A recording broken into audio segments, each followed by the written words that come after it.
All right, everyone, let's start. Salam, namaste, adab to everyone, and welcome at Indian Diaspora, Washington, D.C. Forum. Today we are going to hear Dr. Ajay Gudavarthy on India's silent emotive majority. Dr. Ajay is an associate professor in political science in JNU, and he is a political theorist. He's a very well-known columnist. He wrote 2 books, India After Modi, Populism and the Right Politics, Ethics and Emotions in New India, and Secular Sectarianism, Limit of Subaltern Politics. He will be formally introduced by Professor Trevor Stack, who will be doing the introductory and concluding remarks both. Professor Stack is an anthropologist at University of Aberdeen. He has done his BA in history and master's in social anthropology from Oxford, and his PhD from University of Pennsylvania. His interest is mostly on, as it is written, Director Center for Civil Society, Citizenship and Rule of Law, which he's teaching at University of Aberdeen. So his focus is on the Center of Citizenship and Civil Society and Rule of Law. And he is doing a research in Mexico since '92 and in Northern California since 2008. Welcome you all. And now I invite Professor Trevor Stack for the introductory remark. Thank you all. Thank you, Razi, and thanks for the opportunity to introduce Ajay Gudavarthy. And I might seem a strange person to introduce Ajay since, as Razi mentioned, I'm neither an expert on India nor a political theorist like Ajay, but instead a political anthropologist with a focus on Mexico. Further, although I did some research in California a decade ago, I'm neither in America nor American. But as some of you will tell, I'm Scottish and here at home in Scotland. And even my politics, as may become apparent, are quite different to Ajay's. Ajay is, though, an old friend of mine and also probably my most long-standing interlocutor. And I've known Ajay since we met at a conference back in 2007 in London.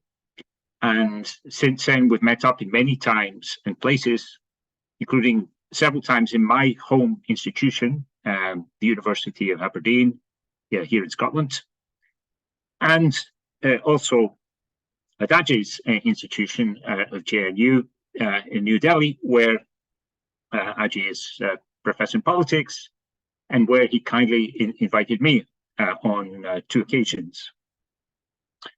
And most recently, post-pandemic, we've met up twice.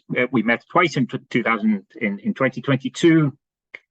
First in Istanbul, where I invited Ajay to speak at a conference on civil society and democratic backsliding across a range of countries.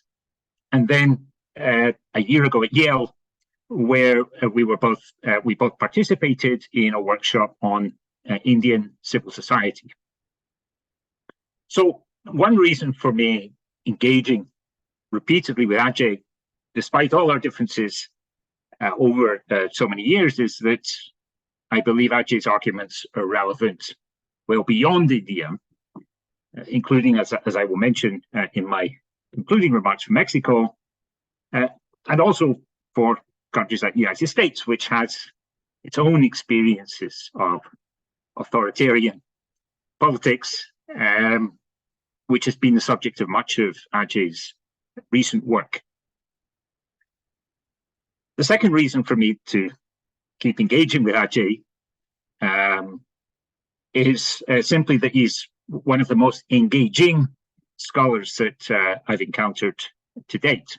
While many of us academics hide away among our books and do our painstaking analysis in exclusive journals that few people read. Ajay not only publishes prolifically, and his most recent books includes, as Razi mentioned, India After Modi in 2021, and Emotions, Ethics, Politics in New India in 2022. Ajay also engages in public debates like no other scholar I know. And as such, I can think of no better person to talk to your forum today. So with that, I hand over to Ajay. Yes, Dr. Ajay, now your turn. Okay, so let me begin by thanking Raji Saab for this wonderful invite to interact with other friends at the diaspora in Washington, D.C. And of course, my very good friend Trevor Stack Trevor has already mentioned that we have a lot of common interests, and Trevor directs a center which is called CISRUL, which has been one of the most engaging places I have been to. Generally, academic deliberations tend to get a bit monotonous, but Trevor has managed through his talent, I don't know how, but bringing very, very unlikely kind of a group together. And I've had some of the most engaging encounters at Scotland at the University of Aberdeen. So let me come to the topic today that I really chose for Indian diaspora is something that is engaging all of us. I mean, of course, across globe, as Trevor mentioned, we were there in Istanbul last year to precisely discuss this topic of democratic backsliding that the world is witnessing, whether it's United States, whether with Brexit in Europe, or whether it's rise of Bolsonaro in Brazil, and our very own phenomena of Hindu nationalism in Indian case, and Turkey, not to forget Erdogan in Turkey. These are all symbols of muscular nationalism, so we can refer to them variedly as authoritarian, various kinds of epithets and adjectives one can use. But the point I wish to kind of explore with you, I mean, I see this more as a dialogue than a kind of a monologue, is that this rise of Hindu nationalism in India has mostly been framed as a result of growing Islamophobia in South Asia, but in India in particular. While one does not have to directly differ with the fact of growing vulnerability of religious minorities in India, growing concern of human rights violations, growing economic inequalities, while none of this one can take away, one can obscure the process. But I think my point, even in my new book, Politics, Ethics, and Emotion, has been that Hindu nationalism is more than Islamophobia.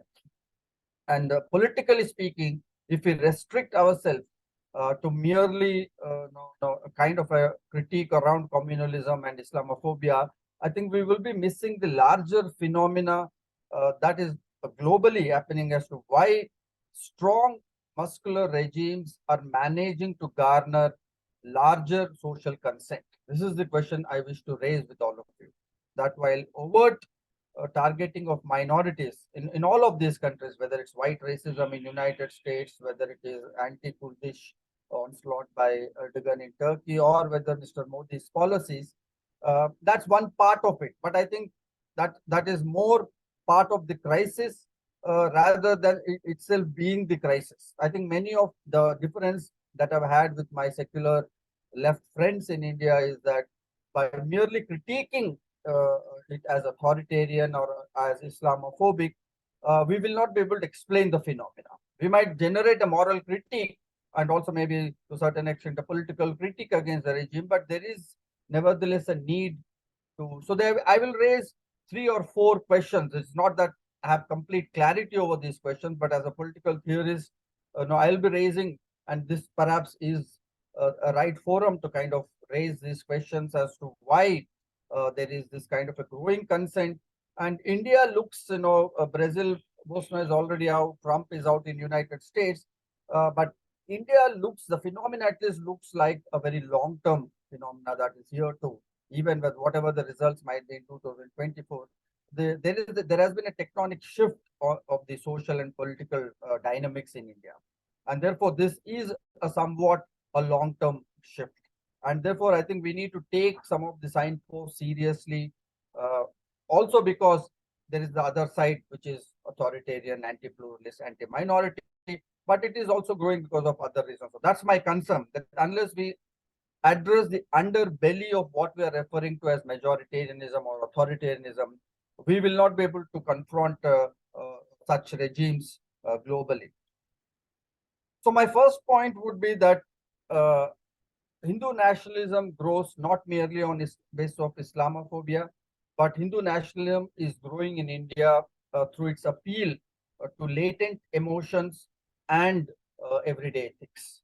That it has a firm grounding in everyday social dynamics. I think a lot of its consent is emerging from the way they are interpreting religion in terms of everyday ethics, interpreting religion in terms of culture, interpreting political mobilization in terms of emotions.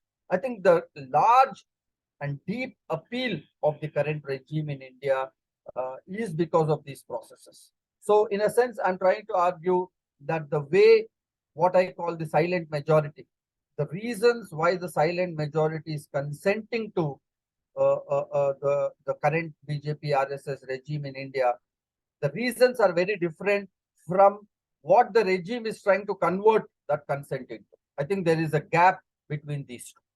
So my argument would be that majority of people in India, in course of my surveys, in terms of all my recent studies, I've argued that the success of this current regime in India is that it has succeeded in giving people a deep sense of belonging, that it has been able to construct a new cultural self, and in a globalized post-Westphalian, in terms of a faceless neoliberalism, I think this building of appeal to cultural selves through appeal to religion as community, religion as culture, religion as civilization, is giving people a sense of deep psychological succor. It is giving people a deep sense of cultural belonging in terms of a long civilizational history. It is giving people a certain kind of an ethical identification with what the regime does. So people are consenting the current nationalist majoritarian regime because of right reasons. The regime then in turn converts that social consent for sense of belonging, for building a cultural identity, for bringing a sense of long history into toxic majoritarianism, anti-minoritarianism, into authoritarianism and other variants that we all tend to oppose. So I think we need to make at the first level a distinction between these two. That in populism literature, I will avoid academic language, but Trevor would know in populism literature now we are talking about demand side and supply side. So the demand side of populism or populist authority in India is today in terms of this search for a deep cultural belonging, and which I don't think is necessarily majoritarian in itself.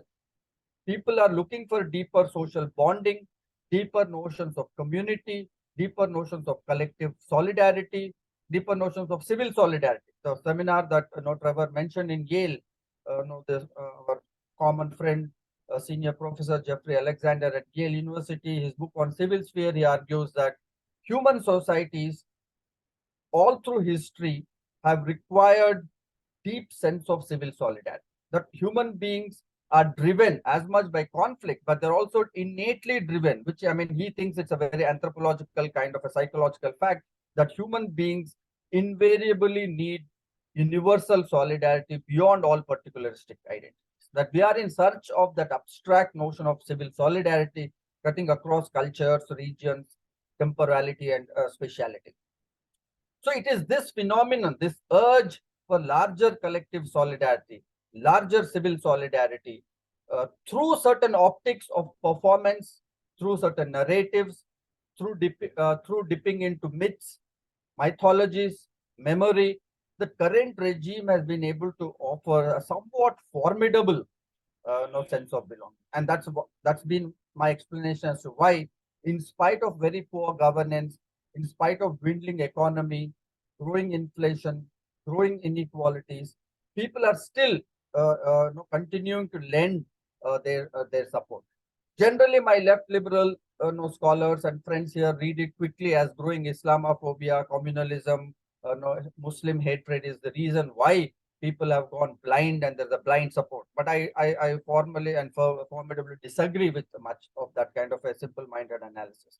I think people are supporting the regime because of these emotional, ethical appeal, the underbelly of, and what I call the underbelly of politics. This is something that politics is all about. But again, this is not the context to get into those theoretical aspects. But this urge is something that the current regime has been able to fulfill.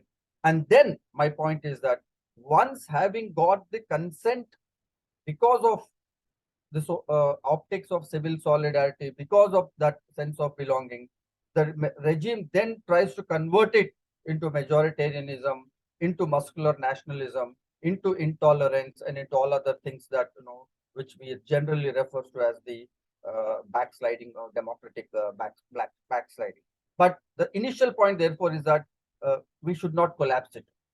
The moment people consent to the current regime, I think this also stands good for Turkey, is that it is not merely in terms of an anti-minority bashing. It's not merely for an authoritarian regime that kind of violates human rights. That's not the primary reason that people are driven by their to support this regime. So that support is coming from for some other reason. Regime is then converting it. I would recommend those of you interested should look up this special issue of the popular Outlook magazine that I had an opportunity to guest edit on the July 21st issue of this year, where we actually went into, I got help of special correspondents within Outlook, where I kind of suggested that to look at certain sites, how the current BJP regime and the RSS activities run. So I will quickly run through few examples to give you a sense of what I mean by this appeal to latent emotions and everyday ethics.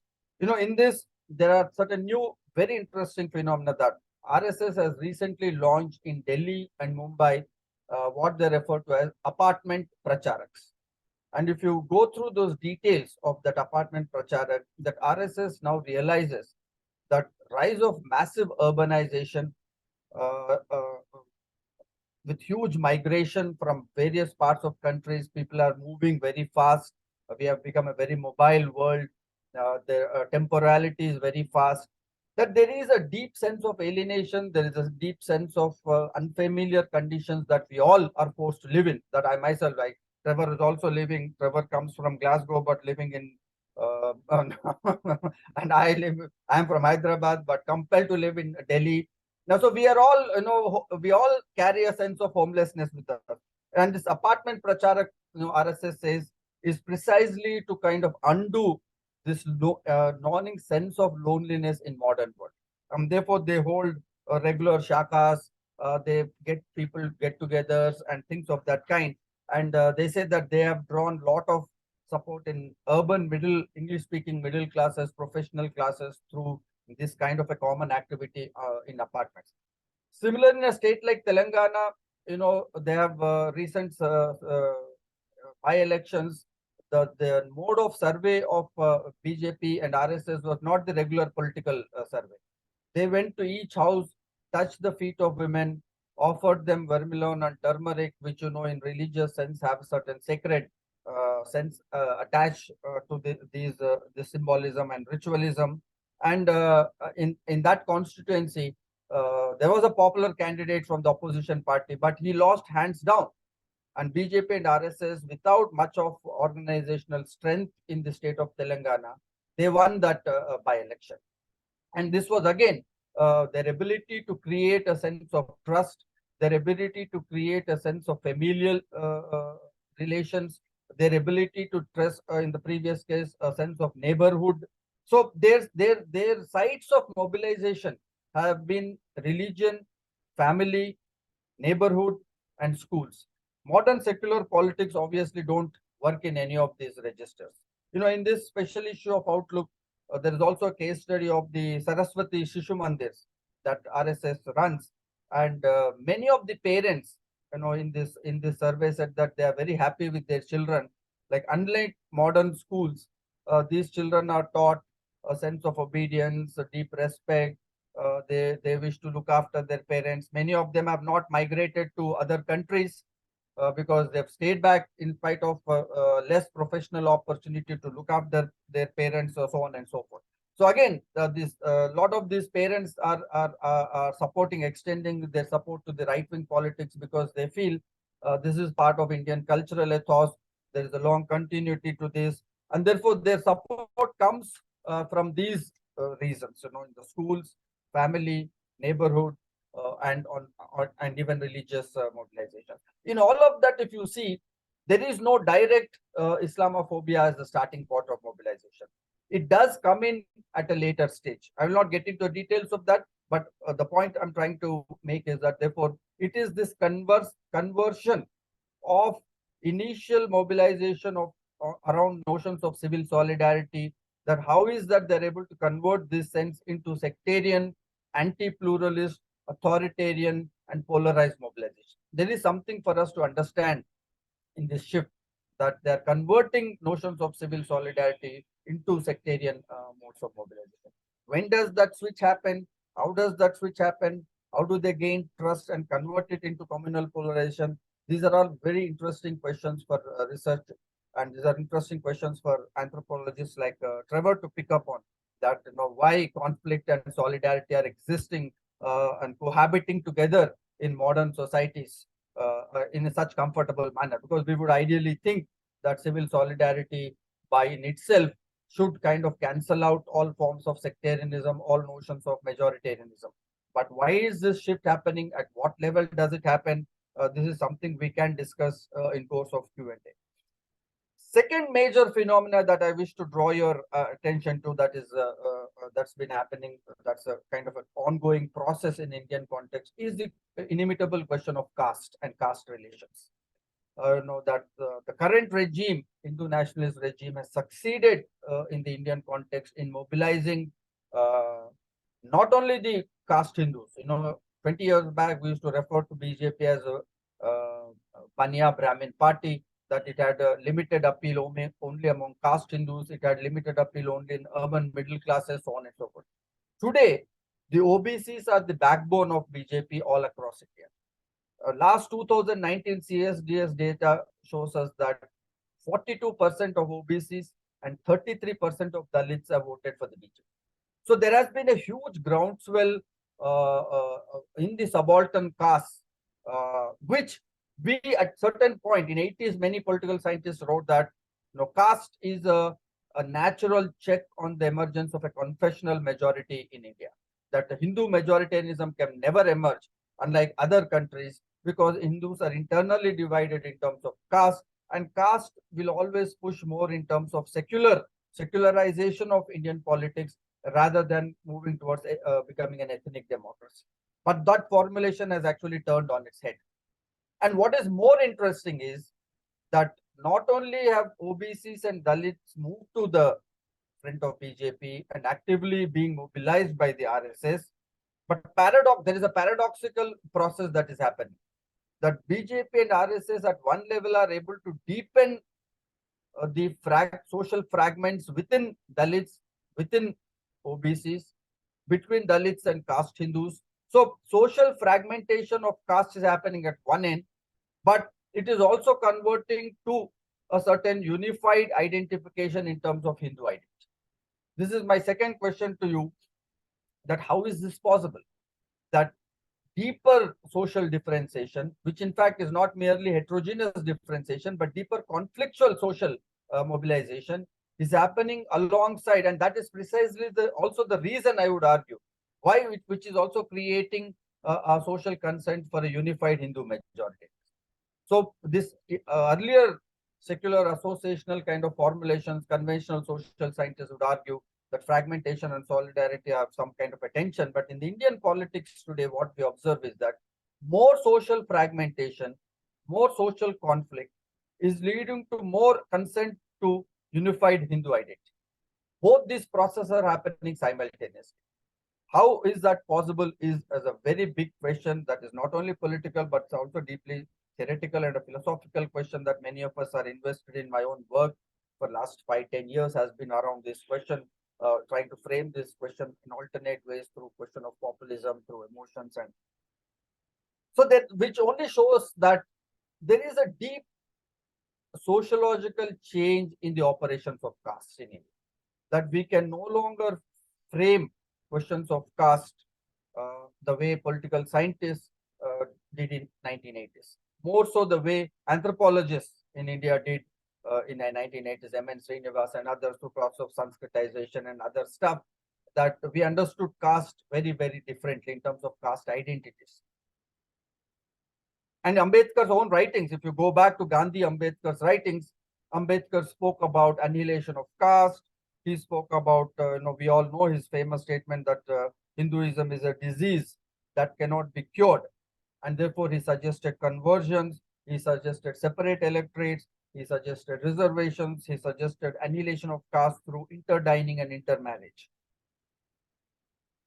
But today, in come 2000, at the turn of the century, nobody talks about annihilation of caste in Indian politics.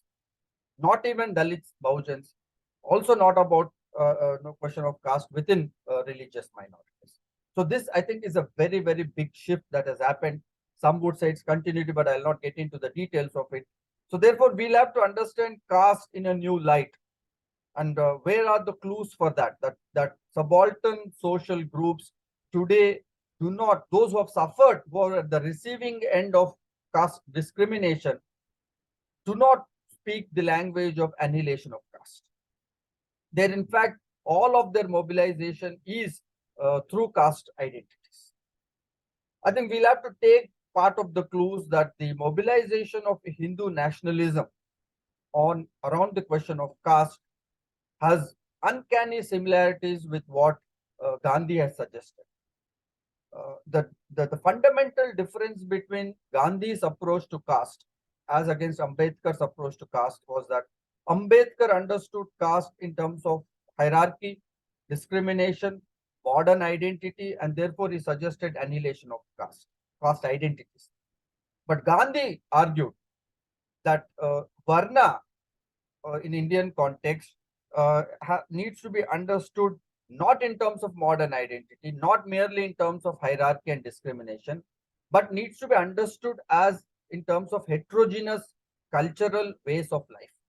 For Gandhi, caste and religion meant a way of life. They meant a sense of collective living and cultural life. In fact, Gandhi very interestingly suggests that what Varna system teaches us is to live collectively. There is a collective sensibility, that collective solidarity that the Varna practices preaches. And therefore, Gandhi was opposed to question of interdining and intermarriage. Of course, he has very, very intriguing and sometimes very strange reasons that he offers. For interdining, Gandhi says that like defecation, he says eating is also a very grotesque and an ugly act, and eating is a very private act, like sex and like defecation. And therefore, he says that I'm opposed to interdining because I'm opposed to dining in public spaces.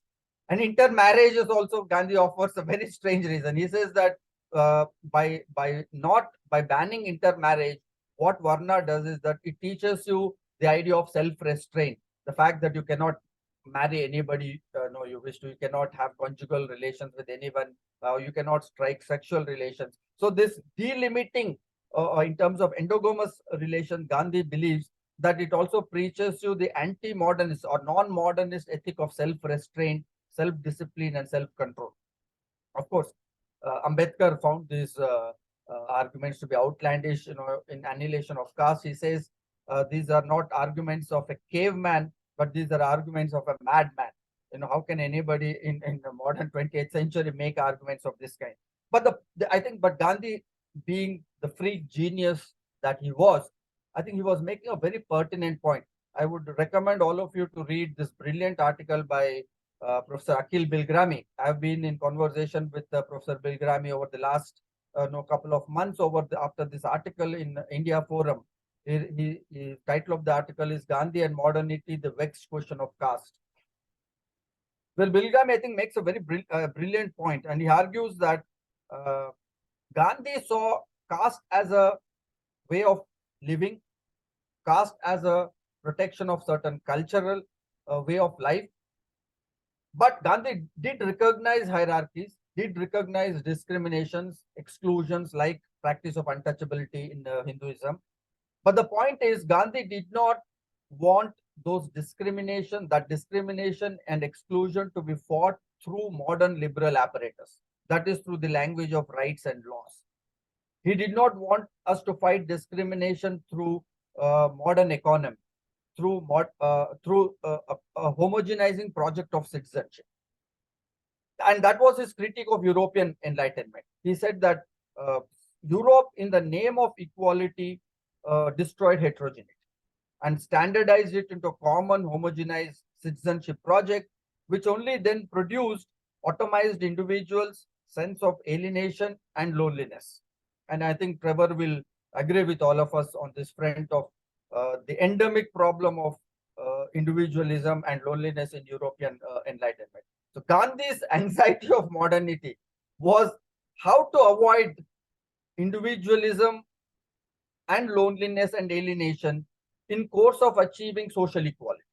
And Gandhi's argument was that we need to achieve equality through within tradition, within communitarian practice. That is, how do we protect cultural communitarian practices in course of achieving and fighting social inequalities and indignities. I think this is a brilliant point in terms of how to identify caste, not merely as a modern identity, not merely in terms of discrimination, in terms of exclusion, but caste in terms of a certain cultural practice, caste in terms of a collective living.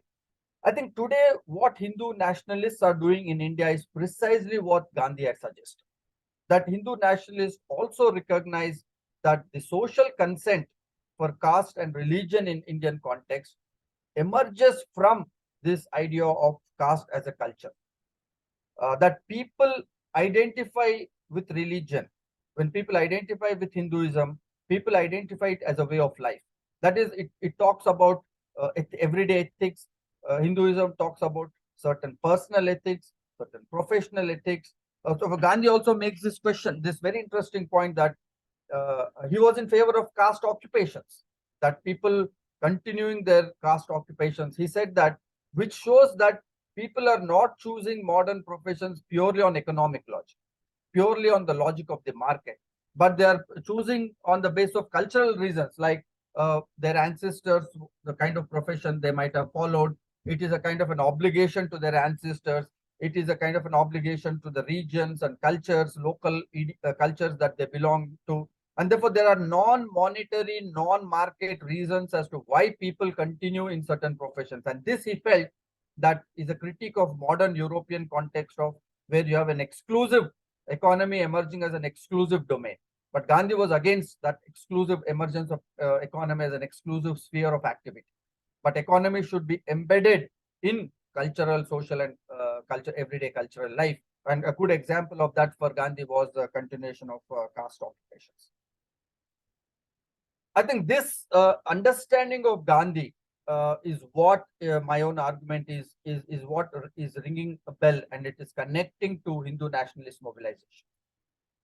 I would request those of you interested should look at a recent survey by Pew Research Center in New York, where many of you are located in United States. It carried out one of the largest surveys in post-independence period on India and the question of tolerance. And there, the argument that the Pew Research Center found was that majority of the people who were interviewed, cutting across Hindus, cutting across religion, cutting across caste, and cutting across region, the survey found that all individuals supported the importance of tolerance, the idea of secularism, and the idea of pluralism and diversity. And they all argued that in abstract sense, they said that diversity and pluralism are extremely important for the functioning of democracy in modern societies.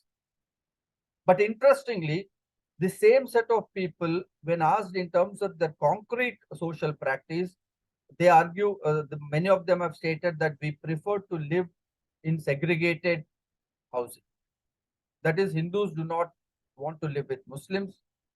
And this cuts across religions. Muslims also said they do not want to live in cohabitation with Hindus. Dalits do not want to live with OBCs. OBCs do not want to live with Dalits and Muslims, so on and so forth. So, and the Pew Research Center very famously concluded this by saying Indians believe in living together separately. They believe in diversity in the abstract, but in social segregation, and they do not believe in common neighborhoods in the concrete.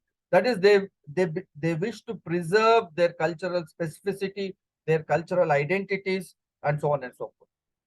So therefore, what is happening with the modern secular language, modern constitutional language, is precisely that it is creating this modernist anxiety about your continuity of your cultural selves. So my own argument is that a lot of consent to Hindu nationalism is being mobilized around this axis that they perceive, forget what Hindu nationalists are doing, but people on ground perceive Hindu nationalism as an effort to preserve culture as a way of life, religion as a way of life, caste as a way of life. And therefore, I think now this question of that it has become so porous that Hindu nationalism is therefore depicting, and of course, I continue to believe that Hindu nationalists have a very hierarchical vision of society. They have a notion of segregated conditions. They are against modernist ethic of equality, social equality, so on and so forth. There is no doubt. But merely critiquing that, offering a quick hand moral critique or a political critique, does not help.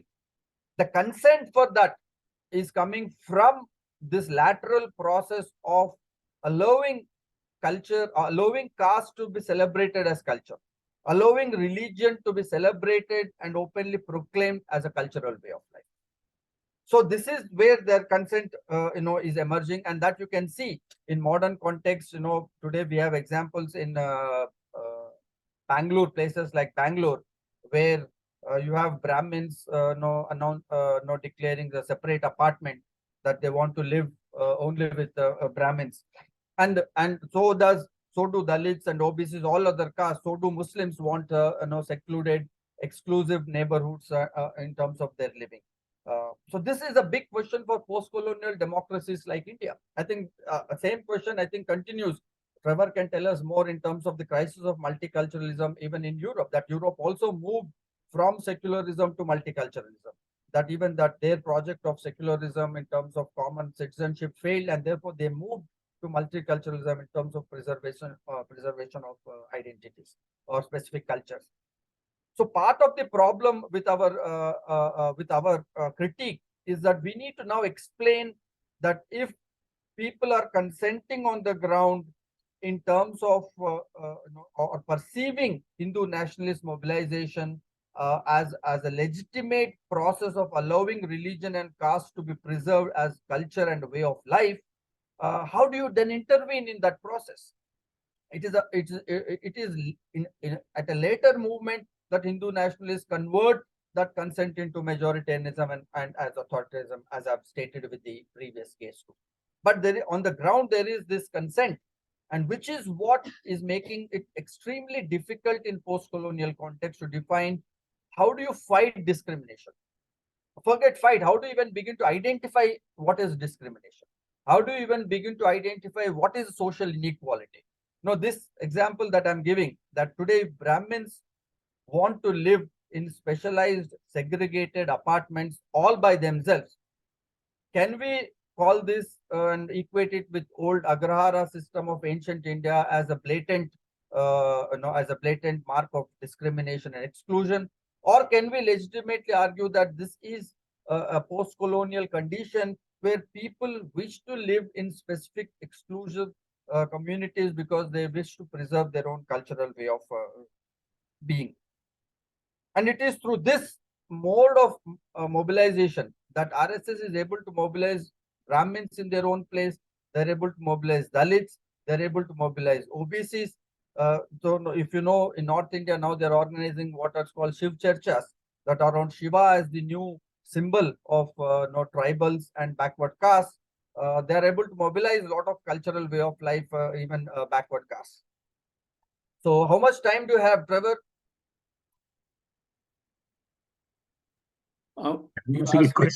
You are asking me how much time do we have? Yeah, Rajesh, you can continue for another 15 minutes. Another 10 minutes? Okay, 10, 15 no, minutes. No, you can continue for 15 minutes. 15 minutes is okay? Yeah.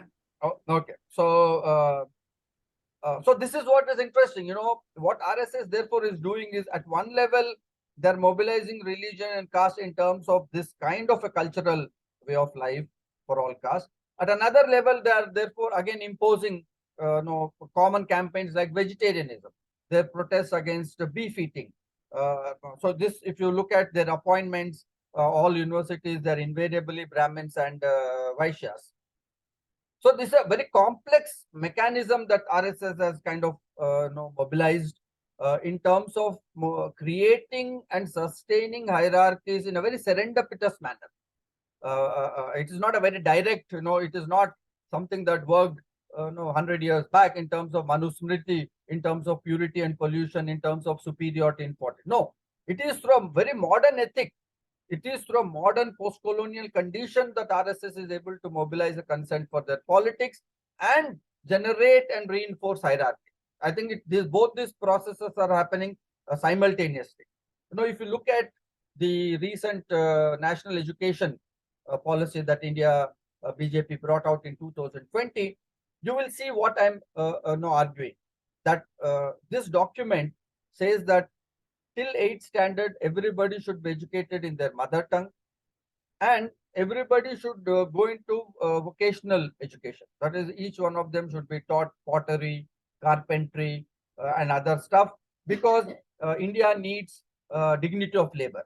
That we do not respect manual labor. In fact, RSS chief Mr. Mohan Bhagwat gave a public statement that India has unemployment because we do not have respect for dignity of labor. So therefore, their argument is that everyone should learn this. We should have dignity of labor, which, in a very oblique way, what it does is that by eulogizing physical labor, or by lending dignity to physical labor, the possible threat that this kind of an argument creates is that you are trying to push back Dalit Bahujan communities back to their caste occupations. That since dignity of labor is fine, since some communities can do, since caste occupations are cultural, then there is no problem in terms of why caste Dalits and Bahujans should not be pushed back to their caste occupations. Everybody need not have higher education. Everybody need not become a doctor or engineer or a lawyer, but they can all go back to their own caste professions. And RSS, I feel, genuinely believes at one level that this kind of a hierarchical social order will be less conflictual than what modern notions of equality will bring. Therefore, their whole notion of this samrasta is precisely this. That so therefore, what they are doing, by broadly, what I'm trying to argue, that Hindu nationalism is not the old Hindu nationalism that we talk in terms of Savarkar and Golwalkar, or in terms of Manusmriti. This is a rebooted version. It is a 2.0, which is very contemporary, which is very alert to democratic processes. Therefore, my large argument is that RSS Hindu nationalism does not have to do away with democracy, does not have to botch up constitutional processes and provisions in India. No, it's not going to happen. Many people think that RSS will subvert constitution, they will rewrite constitution, there may not be elections tomorrow, and things of that kind. I mean, those excesses may or may not happen, but I don't think RSS key Hindu nationalist mobilization requires any of that.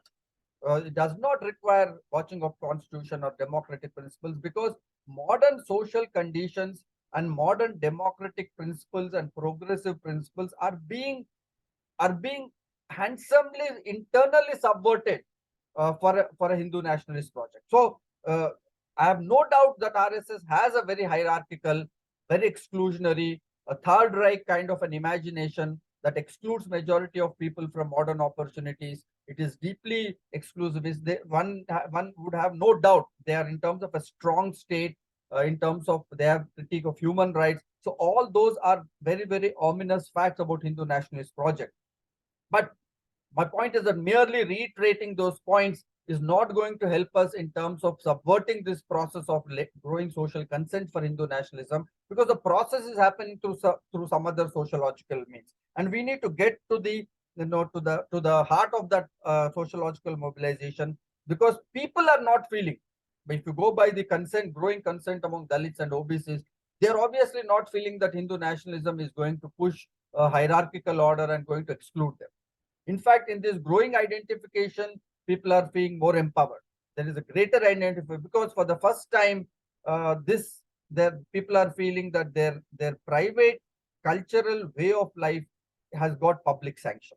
That state for the first time is recognizing their culture as legitimate, which the modern secular reasoning could never do. That secularism never had access to local cultural idiom. Secularism had never access to that kind of, though it spoke about pluralism, but in essence, secularism was all about a certain homogenizing ethic of modernity, homogenizing ethic of individualism, language of rights, language of citizenship, so on and so forth. So that modernist anxiety is what is enabling Hindu nationalism to produce this performance and narrative of on the ground preserving these cultures, but in the end, obviously, politically, they are shifting it. Therefore, my second point is we need to keep a very close eye as to how this conversion is happening. At what point does Hindu nationalism produce and convert this local cultural consent into hierarchies?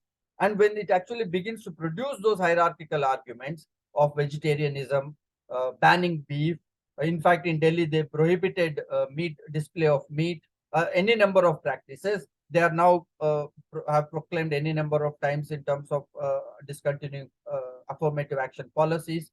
How are those hierarchical exclusionary practices being perceived on the ground? Why is it that people are not anxious the way we are that this is? So the part of that problem precisely is that modernity itself, modern language, principles of democracy and principles of secularism, what we generally consider progressive principles, have themselves are subverted in a way that they are themselves acknowledging and forwarding the case of Hindu nationalism. So this is a complex process that is happening. That's why I think today opposition parties, whether it's Congress or left, the struggle is that part of the reason why they're losing the social base is precisely because the language or the vision that Congress and left stood for has already been appropriated by Hindu nationalists. That they're already talking in that language of samrasta, social solidarity, but through that language, they're able to create a consent for hierarchical society. And I don't think we completely understand how, in what registers that is happening. How will this gap, if people are supporting Hindu nationalism because of supporting culture, but eventually it will turn into a hierarchical order. Will that lead to protest? Will people resist it? Will consent work in a different? Because this unnameability of discrimination, as I said, the problem of naming social project of social equality is itself a very, very big problem. I can continue on this. We are running short of time, but I will leave you with a very interesting example to kind of rest my case. In about 10 or 15 years back, a very famous journalist, many of you would know, I am sure, Mr. P. Sainath, did a series of surveys in Andhra Pradesh. And the title of that series that he wrote, he did a series of pieces. The title of that series was Glass War. Now, he found that in wayside dhabas, in wayside hotels on the highways in Andhra Pradesh, the wayside dhabas followed the two glass policies. That is, one set of glasses for Dalits and one set of glasses for caste Hindus. As we got independent, Dalit movement got mobilized and got strengthened. They protested against these two glass policies. And you know what the Dabas did? Can any one of you guess? what the Dabas did was they introduced modern technology of disposable glasses. So what the disposable glasses does is that it still does not compel caste Hindus to drink from the same glasses Dalits, but what it does is that you can no longer call it discrimination. The Dalits might still feel that sense of discrimination for not sharing that common space by drinking from the same glass, but they can, that sense of discrimination has been pushed so deep that it has become unnameable. Today, that discrimination is being practiced, but you cannot call it discrimination anymore because disposable glasses allow you that kind of a porous language. So the sense of discrimination is therefore pushed into the domain of psychology and intention. And that's what modernity does. And therefore, Hindu nationalism today, to offer a critique of Hindu nationalism, I think we need to take much larger landscape. I think this very targeted, very disconnected kind of a critique only for around Islamophobia or minority bashing or anti-pluralism does not work, because RSS is pluralist in a different sense, and that plurality is itself being subverted internally to create a hierarchical order. That is, heterogeneity is being used in the Gandhian sense to subvert. Heterogeneity is being is mobilized to kind of reinforce hierarchy. And this is a key problem where I don't think a simple-minded secular discourse can immediately kind of attack. And that's why that Congress left movements are struggling to kind of raise a legitimate critique in spite of such massive failure of governance, massive inflation, massive unemployment. I think we are still staring. When we talk about 2024, we are not certain what the result is going to be. And part of the reason is that there is this conceptual confusion in the opposition. Unless we crack and see that how these unlikely, ironical things are working, that's when I think we can effectively have counter mobilization. I have some ideas on that, but I can see a lot of hands being raised, a lot of questions.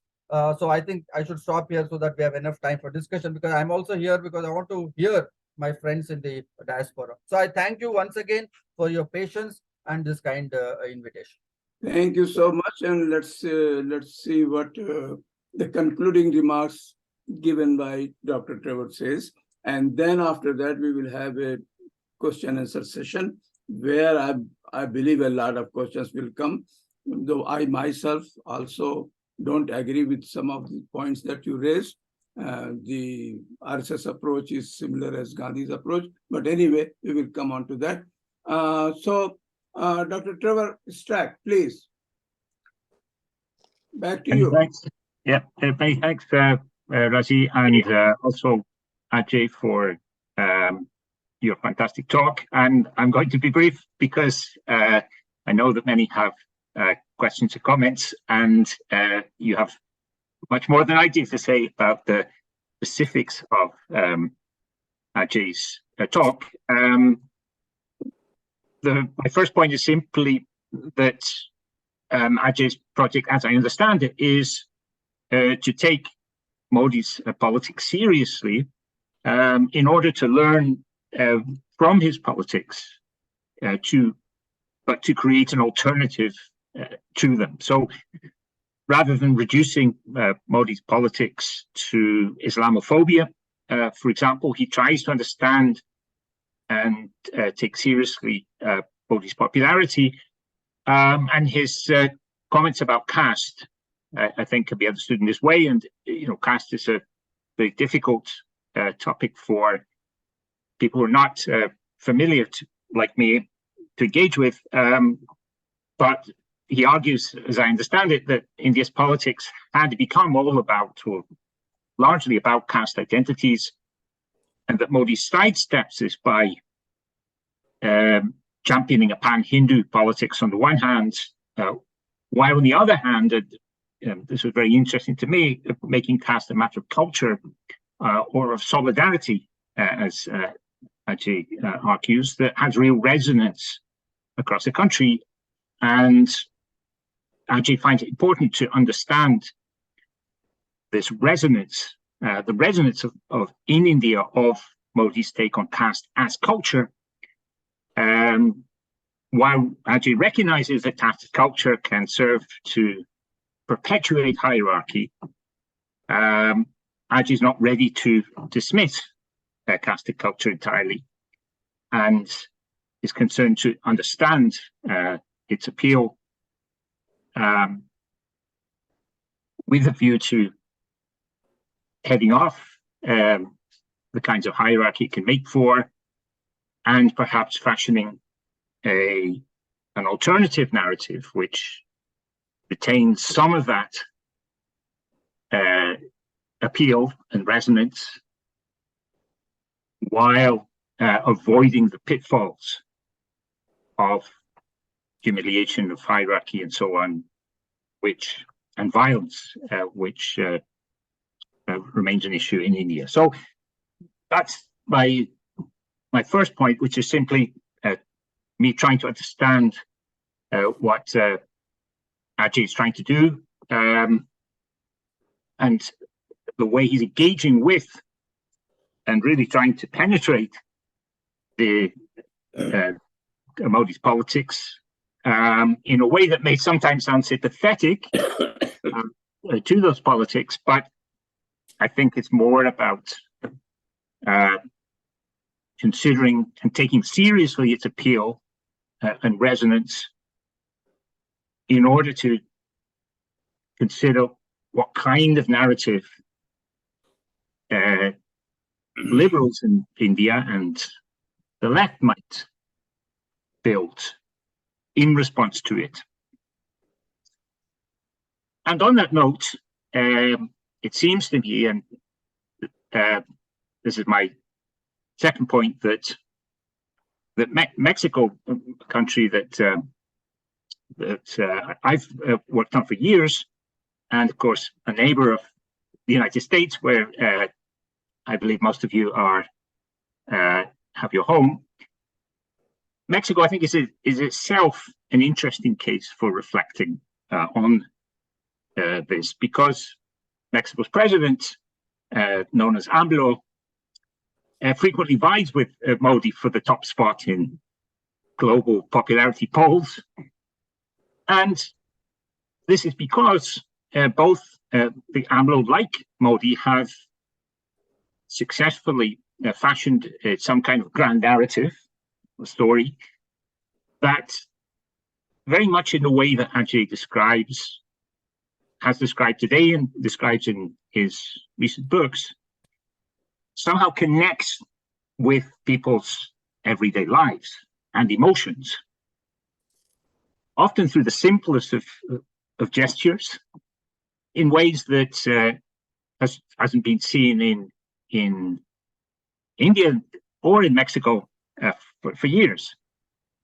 Both then leaders, Modi and AMLO, somehow allow people to feel not only recognized and valued, but they also enable some sense of community or solidarity, as Ajay has been describing, beyond their immediate kith and kin.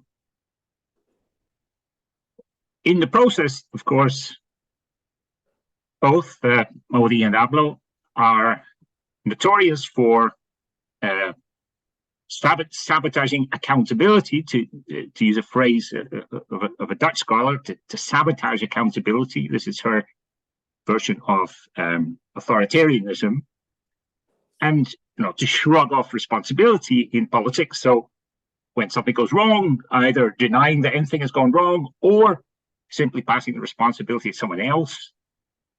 And both AMLO and Modi often castigate judges, for example, who rule against their legislation or their officials, and they attack civil society for getting in the way of people's legitimate aspirations. So all of this is familiar, I think, between Mexico and India, these two incredibly successful and popular politicians.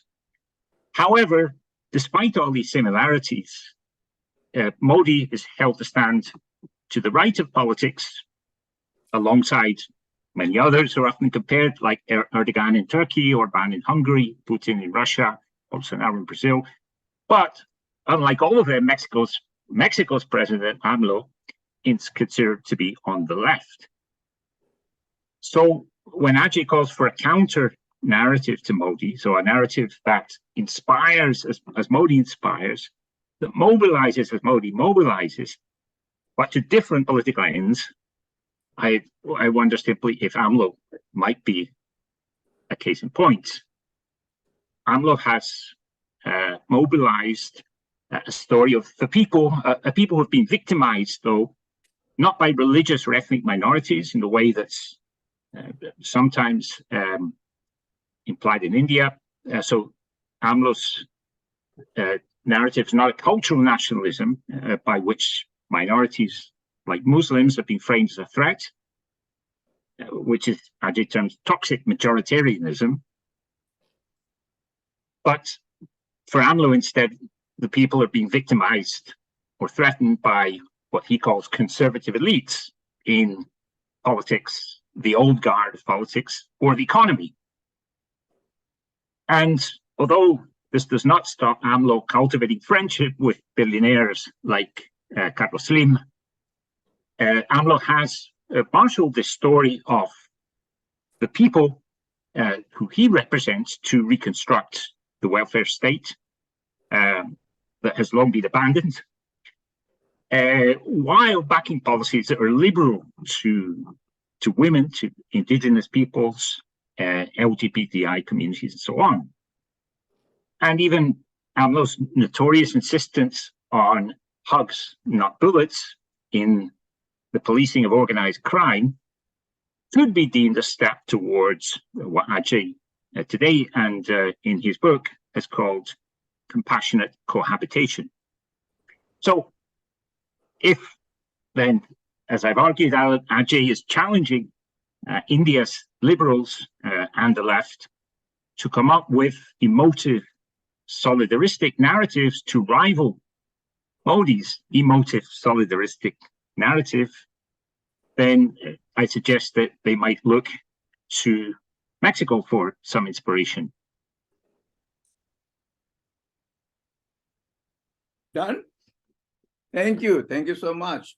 So we are now going to question and answer session. Before that, we just have an announcement. As 1 second, 2 seconds, I will take. Rafat, please show the coming event and then we move on to. Our coming event is by Professor Tanika Sarkar, who retired as Professor of Modern History at JNU. Pass or halt current changes in the modes of historical pedagogy. And she will be accompanied with Professor Arunima Gopinath, Professor of Center of Women's Studies at JNU and Director at Kerala Council for Historical Research, and Professor Achin Vinayak, who retired as Professor of International Relations at University of Delhi. So please don't miss that occasion. And over to you, Dr. Rafat Hussain, for moderating the question and answer session. Thank you all. Thank you, Dr. Raziuddin. Before we begin a question and answer session, I would like to thank Dr. Gudavarthy for excellent analysis of Hindu nationalism, and of course, Professor Stack for thoughtful introductory and concluding remarks, and especially comparing Modi with with Mexico and other countries. So let's begin the question and answer session. Please raise your digital hand. I know some of you have already done that, you know. And there, so let's, and I will also follow the chat. So if you have a question, you go through the chat. So let's begin with Shai Siddiq. In the meantime, I Thank you. Find Aisha Munira's comment. Go ahead. Thank Please. you very much, Dr. Ajay. It's very inspiring and very interesting talk that you have given, and the comments by Dr. Trevor.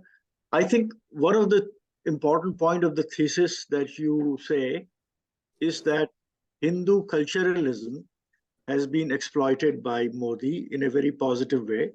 And RSS has really recognized the importance of how to work with different subcastes in a very effective manner. So I completely agree with that. And I think my point of addition will be that it is actually a reflection from Islam. When Hindus see that Muslims can go to one mosque or go for Hajj together, they want to have something which is universal, that has an appeal that can be all encompassing. And I think they have been witnessing it for 1,000 years that Muslims have this advantage of having the caste, and yet they are all joined today in one Eidgah or one Hajj or one celebration, irrespective. There are castes even in Muslims, and Muslims also practice something like Sheikh, Sunni, Shia, and all that, and yet they are able to go to Hajj together and have Eid ki namaz together. So I think Hindu culturalism has observed that, and Gandhi was very right about that, because Gandhi recognized very early on. He in fact proposed that we should have Hindi and Urdu as a combination as Hindustani, and he recognized and he promoted that because he recognized that both Muslims and Hindus, or even within Hindus or within Muslims, culture is a very important thing. Their own background is very critical, and you cannot really take secularism as to wipe out the self-identity. So I think basically all human beings would like to belong to their gene pool or their own identity or to their own structure, and yet they would like to join the Vishwa Kutamba. Now in G20, you know, the big sort of quote or the hashtag is that the whole world or the whole universe is one family. And so this is something that is very important for India and also for United States of America, that in spite of being having your own sense of belonging to your own culture, it is important to have what is universally appealing and have a community of all. And I think this is the dilemma that Muslims who are extremists, Hindus who are extremists, feel how to have your own identity and yet have that universality of common values. But luckily, we have a common thread of what's called the media. What media has done, it has broken the walls. It has really brought counter arguments in a way. And the social context of telephones and internet and all that has brought people from different philosophies, all that together. So people can realize that we can be ourselves and yet we can be part of a bigger universe. And so I really like the hypothesis given by Ajay that yes, inherently all of us want to belong to something, and yet we would like to aspire for a community that is universal. Thank you so much. I appreciate that. Thank you, Shai Saab. There was more as a comment. Do you want to say something, Ajay Saab, or you are okay? No, I'm okay. I think I agree. I think Shahid Saab and I are on the same page that we do recognize that that's the essence of it. You know that. So I think we have to take that as the starting point and then see how to build a counter narrative. I also want to thank Trevor for his brilliant comments. I think that comparison with AMLO and Mexico, I think makes for a very strong case. But should we look for Mexico for counter narrative? That's a big clue Trevor has given. I hope he's not misleading us. Okay, thank you. So the comment from Aisha Munira, I'm gonna to read it. How's your argument different from Benedict Anderson's ontological understanding of religious community and nationalism? You want me to take each individual question? Yeah, how is your argument different from Benedict Anderson's ontological understanding of religious community and nationalism? So Benedict Anderson had this idea of imagined communities.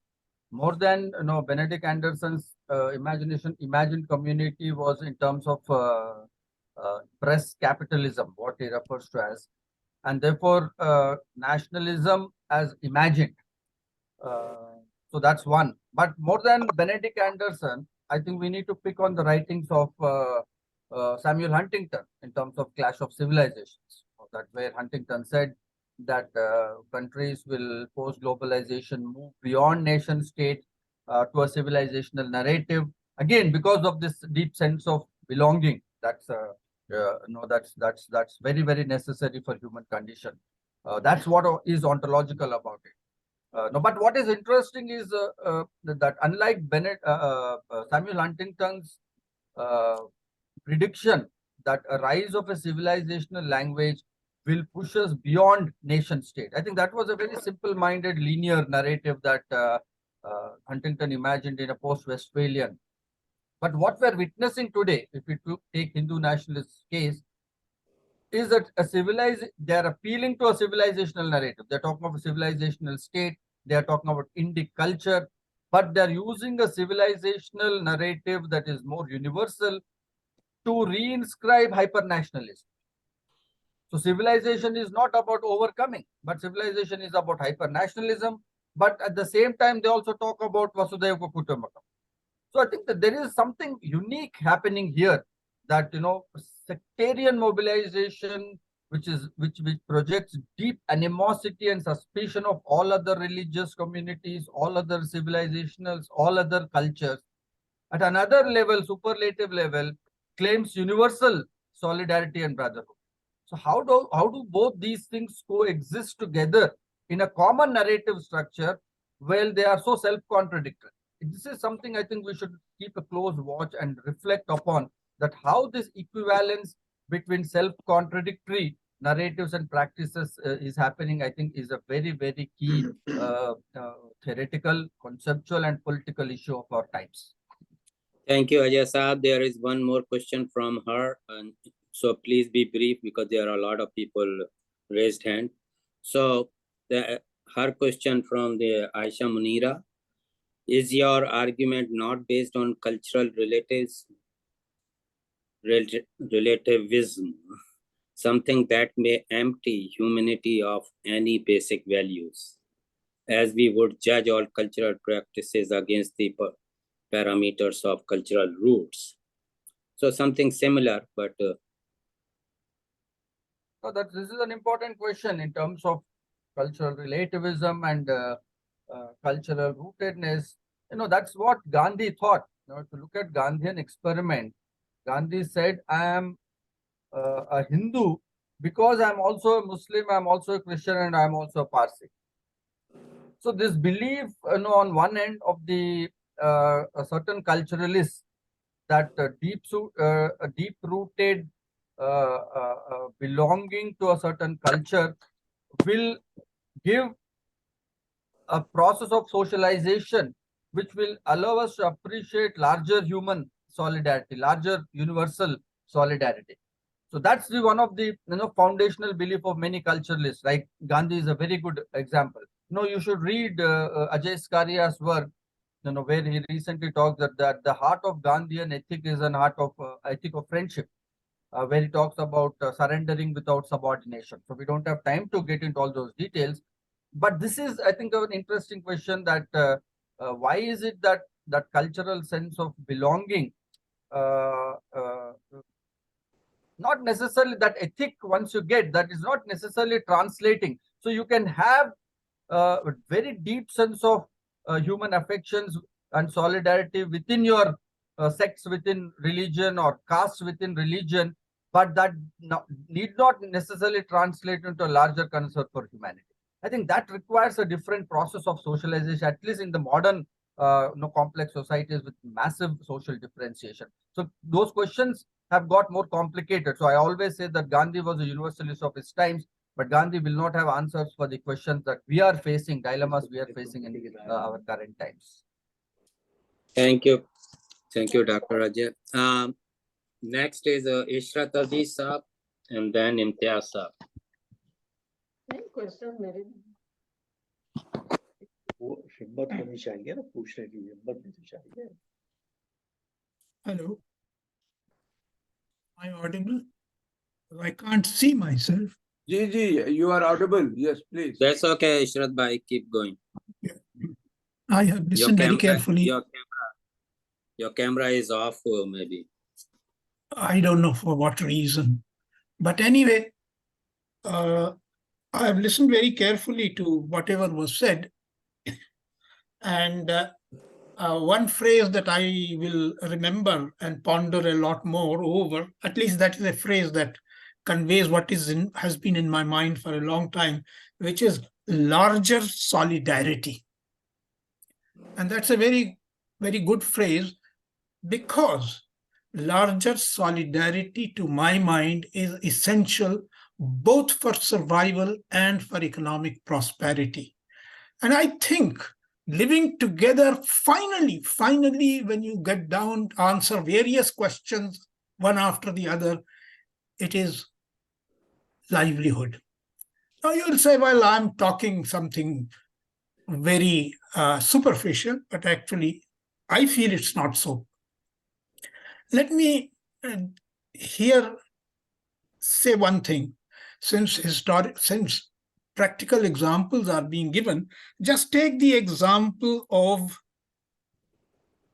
Ireland and Scotland. They both got into European Union, but they have had a very difficult relationship with England.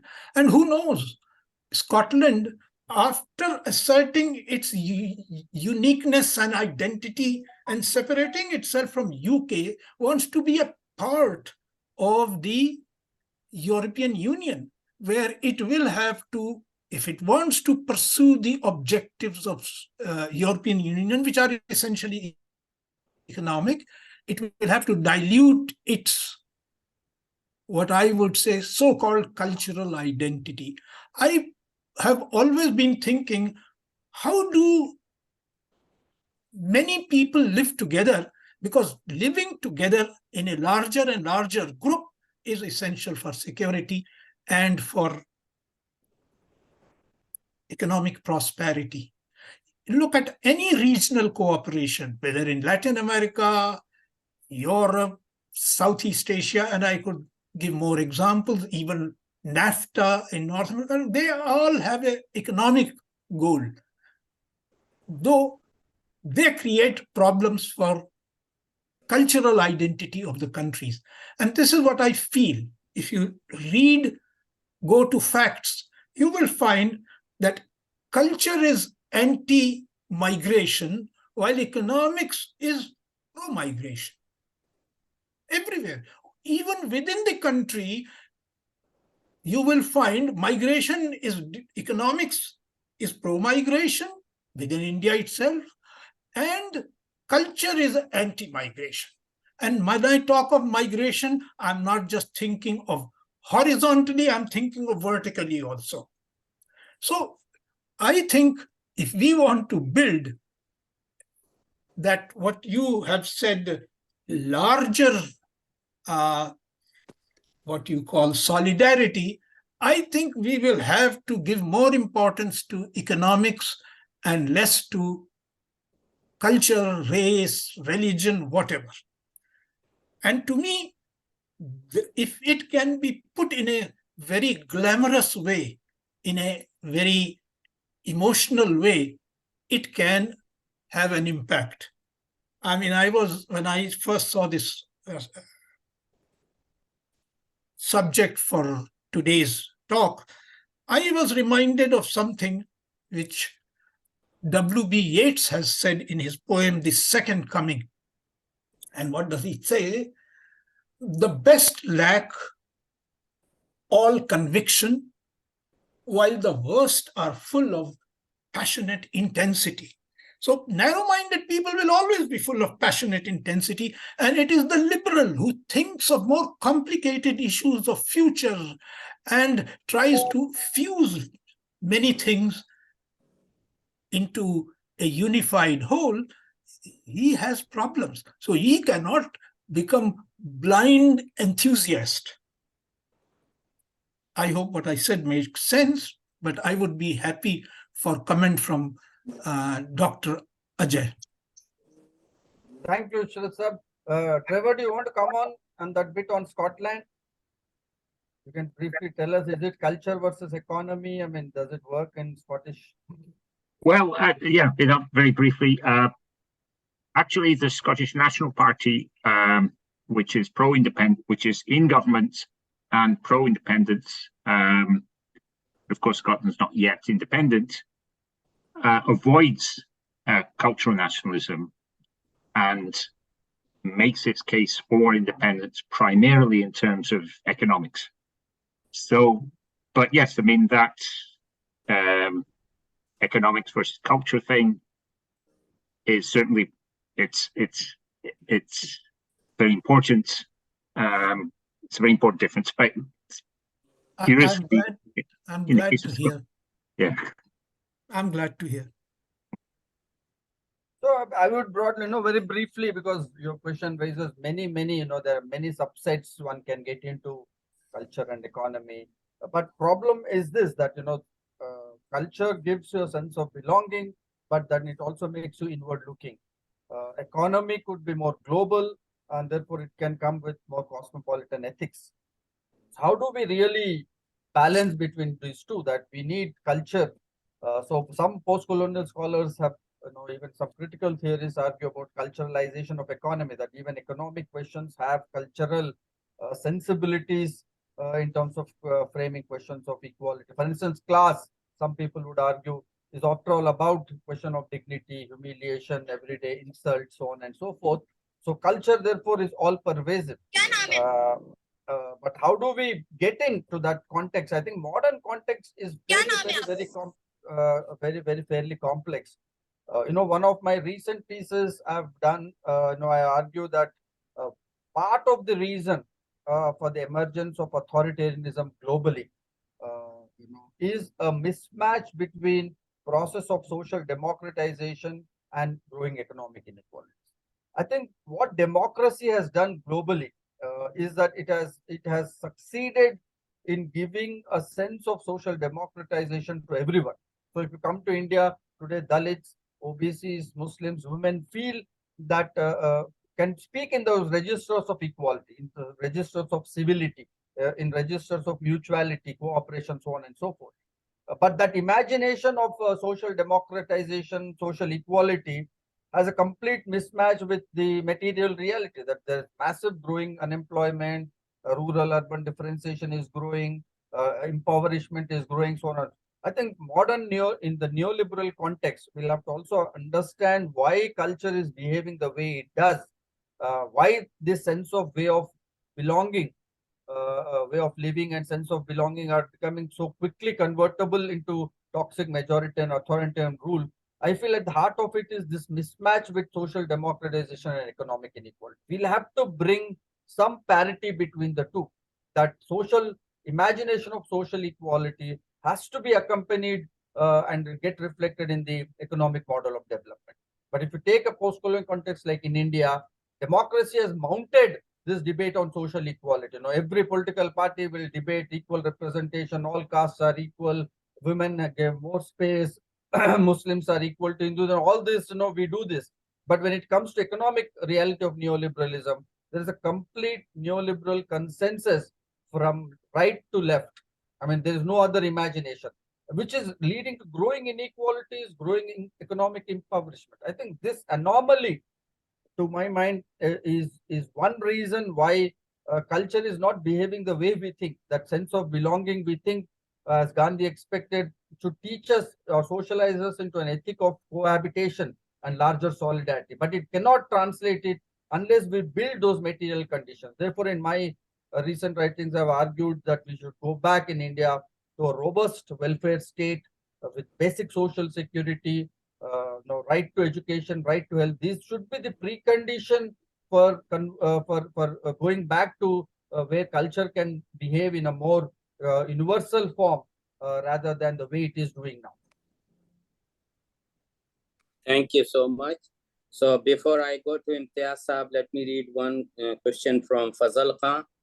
So I say two questions, I'm going to merge in one. Assuming there are no Muslims in India, how would or what kind of politics BJP and RSS will play? It's a hypothetical question. Another is, why can't Hindus have place of their worship like Christian and Muslims without annoying the Muslims? Or this is also kind of a hypothetical, but go ahead. No, I think without Muslims, I don't think there'll be any difference. That's what I try to argue, that Islamophobia is not such indispensable, because RSS will continue to doing what it is doing, that it will convert caste and religion into culture. Then it will be internal hierarchy. What has, for instance, happened in Pakistan? You begin by targeting Hindus, then Christians were pushed out, then it is Shias, and then now it's Ahmadiyas. So at one level, I don't think any group is indispensable to this imagination. What is at the center is a certain imagination and certain ethics. So Muslims or no Muslims, the problem with the RSS is its hierarchical imagination. And that hierarchical imagination comes with an understanding that modernity, which is partly true what they say, that modernity has not resolved conflicts, but conflicts are growing. This whole liberal imagination is only leading to more conflictual societies. So they would argue that we need to get into a social order like Samrasa, which is like Varna system, where people cohabit through certain hierarchical distinctions so that there's better social order. So there is some appeal to that kind of an argument on the ground. So Muslims or no, I presume that's not what happened, but this is a purely hypothetical kind of a question. How about the second part? No, what was the second card? Hindus should Why worship. can't Hindus have one place of worship like Christians and Muslims? Well, potentially Hindus do have one place, I guess. No, that's what we have. Hindus have many versions of what is God and what is worship, but a temple is in principle open to everyone. I mean, of course, we have had temple entry movement, so those changes have come about. But to say that temple should exist in potentially temple is a place open to everyone. I mean, and Hinduism is also open for a non-ritualistic practice of religion. Like Gandhi never visited a temple, but proclaimed himself a Hindu. So there is that is what is very unique about Hinduism, that it is at one level very, very flexible, and at another level it's extremely rigid and hierarchical. Again, I think that the tensions that we are witnessing in today in society go back to the very structure of formation of that Hindu identity historically. Thank you. Imtiaz Saab. Thank you. My question is, what are possible effective countermeasures and smart strategy by Muslims in India to survive the present threats, which I would say existentialist threats for Hindutva, knowing that RSS has Muslims are their target for a variety of reasons, ideological, historical, cultural, and political. So it is their need to demonize Muslims, political need of BJP and RSS.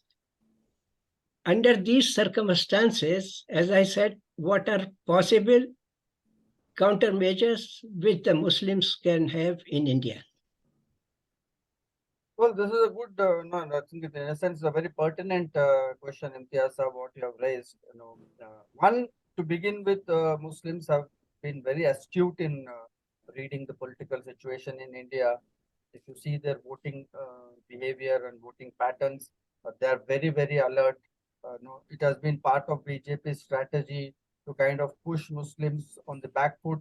And then, also they have offered the alternative, that is in some kind of fragmenting their vote, like by throwing Mr. Owaisi into the electoral field as a possible representation to fragment Muslim votes. But Muslims did not fall for that bait. I think they're astute, they're observing those politics. So electorally, I think Muslims do know how to cope with the complexity in the emergence of Hindu majorities. But I think they need to do much more. Part of the problem I see with minority politics in India is that it has to talk about a larger questions beyond Muslim vote. They have to, in other words, they have to locate the Muslim question in the larger social and economic processes that are taking place in India.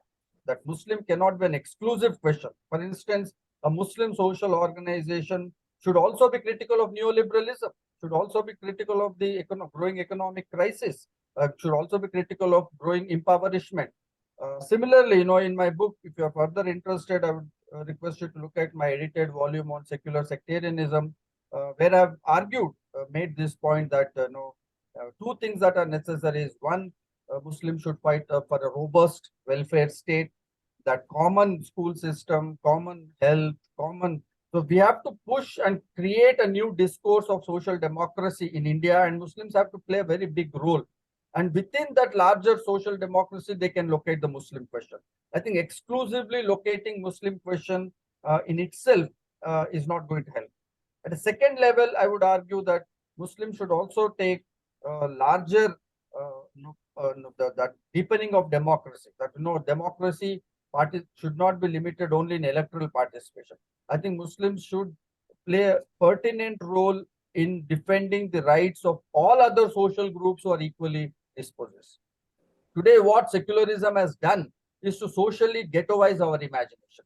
Today, Muslim organizations in India speak exclusively only about Muslim issues. They only talk about Muslim identity issues, Muslim-related employment issues, it could be Muslim reservations. But if there is violence against tribals or violence against Dalits or violence against Muslims, we do not find Muslim social organizations defending. So I have pitched this argument that all social groups need to break the social ghettoization. I think that has been part of the problem with Nehruvian secularism, that it has protected minority rights, but it has also socially ghettoized their imagination. And this is true of all other social groups. That today, tribal organizations defend exclusively only tribal rights. Today, if there is atrocities on women, tribals don't think it is their responsibility to speak up for those. Today, if there is atrocity against Dalits, OBC organizations do not speak up. So this kind of ghettoization that has happened, I've argued, is also the source of rise of Hindu majoritarianism. That unless we don't find ways of beating what I refer to as secular sectarianism, that we should have solidarity cutting across caste, class, and religion groups.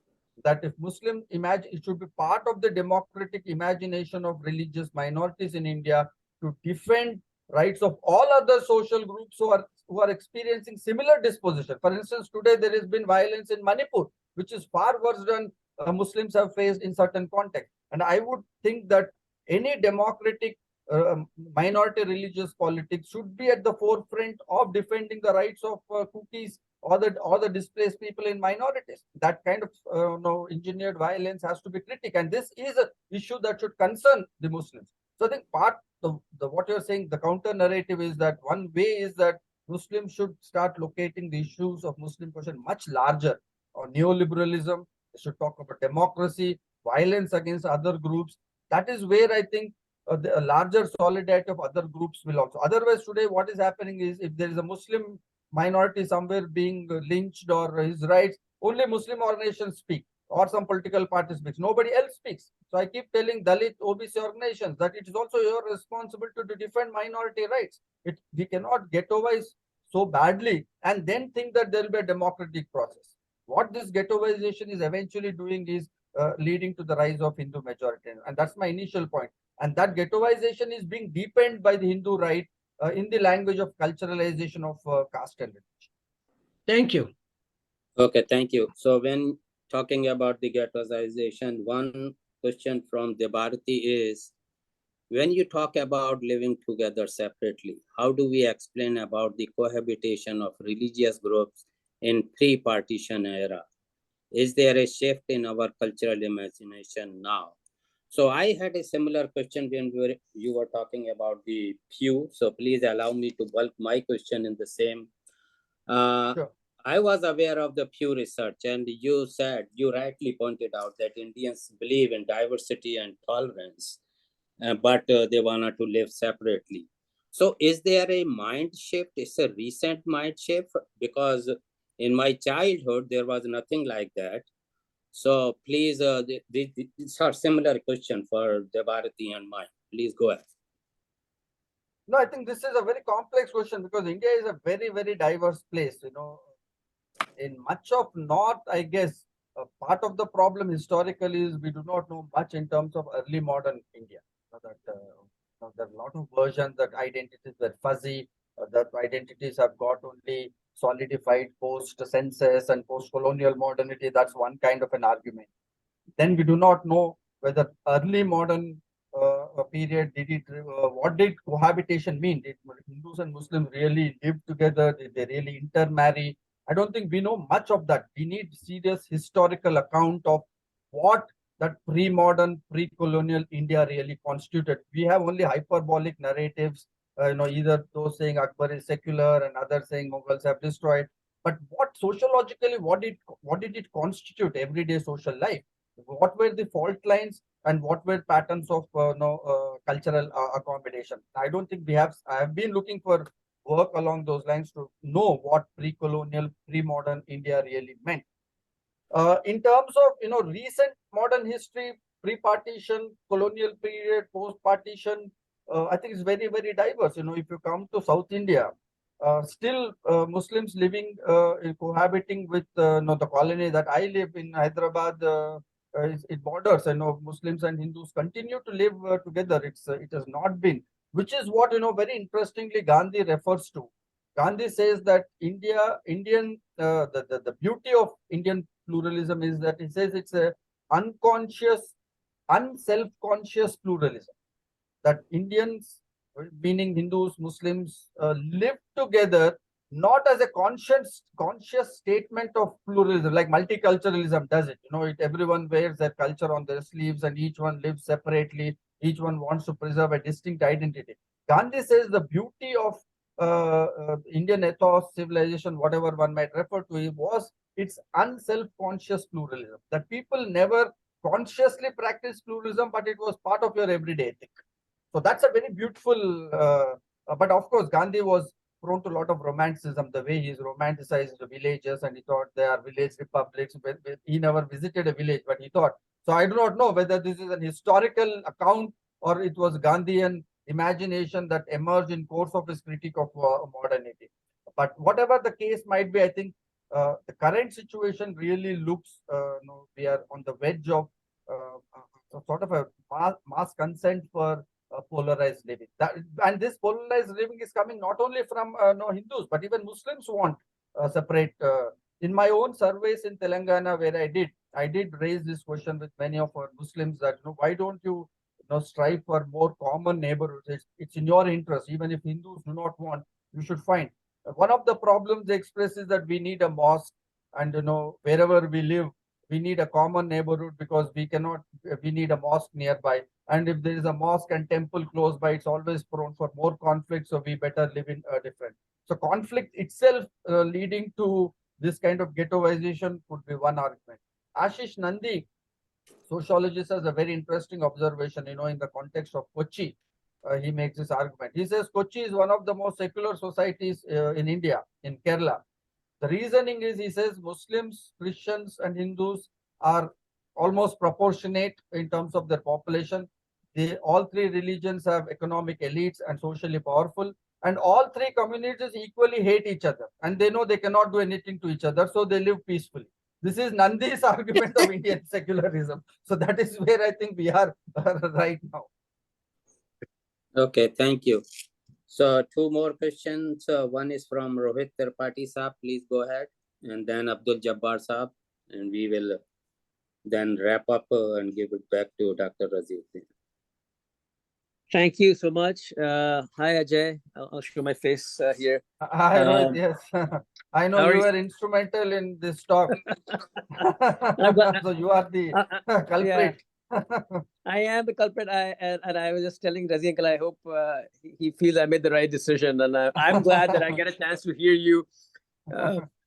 Thank you so much. I'll be quick. I think you and I can have a separate chat on Gandhi for a long time. I think it's an interesting view you hold, and I just feel that there's definitely something within the Gandhian methodology looking forward that could be brought forward. But I just wanted to talk about a couple of things you mentioned. For example, the self-contradiction. And I think the self-contradiction is not lost on us, especially in the US. I mean, contemporaneously looking at the founding of the US, when the Declaration of Independence is written, those gentlemen were all slave owners, and what they wrote was utterly, self-contradictory. But I just wanted to point that out. So, I mean, but I also wanted to draw another parallel in U.S. history, and then also further down in German history, because you did mention some similarity between the Third Reich and the current dispensation. And in both situations, both in the U.S. historical context and the German context, after whether it's the U.S. Civil War or it's World War II in Germany, there is a reconstruction that happens. And the other term that's kind of gotten some cachet over the last few years, the last 2 decades, is de-radicalization. So what do you think will a de-radicalization of Indian society look like, and what would the reconstruction look like once the RSS wave washes over? Now, this is a very optimistic view that the RSS wave will wash over without changing much underneath it. But I did want to get your specific answers on de-radicalization and the reconstruction that needs to be followed. And can the de-radicalization be preempted? Can we preempt the de-radicalization? I know sometimes it feels that Germany was on a path of self-destruction, and until the destruction was complete, that the rehabilitation of German society could not happen. And similarly, the Civil War and so on and so forth. So what do you think about de-radicalization, reconstruction, and those two things?